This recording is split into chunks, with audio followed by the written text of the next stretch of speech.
Iran এখন শান্ত, তেহরানে নীরবতা। Ayatollah Ali Khamenei কথা রাখছেন, যুদ্ধবিরতি মেনে চলছে পুরো দস্তুর। তবুও মধ্যপ্রাচ্যে শান্তিতে নেই মার্কিন সেনারা। এবার কাঁপল ইরাকে অবস্থিত মার্কিন ঘাঁটি।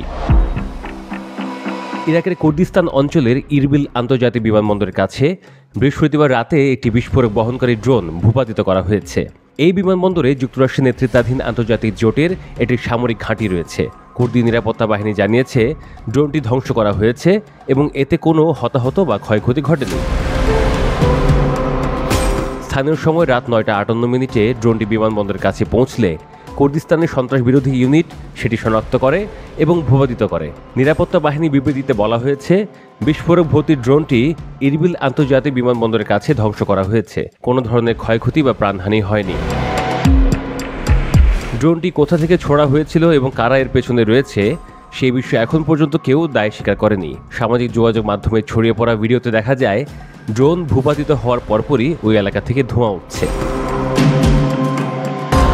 ইরবিল বিমানবন্দর, যেখানে আন্তর্জাতিক সন্ত্রাসবাদ বিরোধী জোটের সামরিক ঘাঁটি রয়েছে, আগেও একাধিকবার ড্রোন ও রকেট হামলার শিকার হয়েছে। তবে সাম্প্রতিক সময়ে হামলার সংখ্যা কিছুটা কমে এসেছিল। এই নতুন হামলাকে নিরাপত্তা বিশ্লেষকরা এক ধরনের সতর্কবার্তা হিসেবে দেখছেন।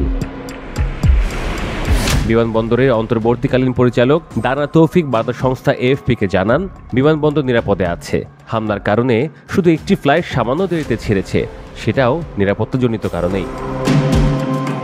শুধু ইরবিলে নয়, গত 2 সপ্তাহে ইরাকের একাধিক স্থানে ড্রোন ও রকেট হামলার খবর পাওয়া গেছে। বৃহস্পতিবার সকালেও কিরকুক বিমানবন্দরের কাছাকাছি আরেকটি বিস্ফোরক ড্রোন পড়ে।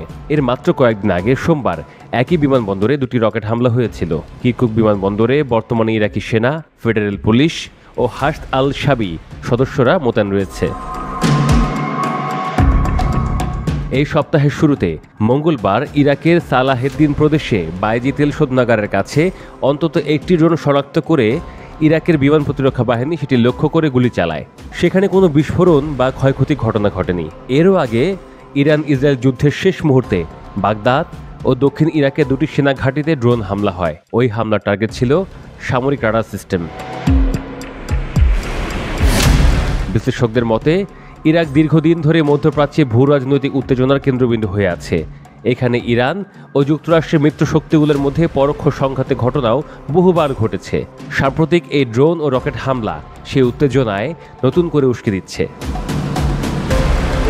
যদিও ইরাকের সরকার সাম্প্রতিক বছরগুলোতে নিরাপত্তা পরিস্থিতি অনেকটাই নিয়ন্ত্রণে এনেছে, তবুও এই ধরনের ছোট ছোট হামলা মনে করিয়ে দেয় দেশটি এখনও পুরোপুরি স্থিতিশীল নয়। ড্রোন হামলার মাধ্যমে ক্ষয়ক্ষতির পাশাপাশি একটি বার্তাও দেওয়ার চেষ্টা করা হয়, বিশেষ করে যখন লক্ষ্যবস্তু থাকে মার্কিন জোটের ঘাঁটি। ইরাক সরকার বা যুক্তরাষ্ট্রের তরফ থেকে এখনও এই হামলা নিয়ে আনুষ্ঠানিক কোনো প্রতিক্রিয়া আসেনি। তবে নিরাপত্তা বাহিনী বলছে ঘটনা তদন্ত চলছে এবং কারা এর পেছনে থাকতে পারে তা শনাক্ত করার চেষ্টা চলছে। পরিস্থিতি আপাতত নিয়ন্ত্রণে থাকলেও ভবিষ্যতে এ ধরনের হামলা আরও ঘটতে পারে বলে আশঙ্কা করা হচ্ছে।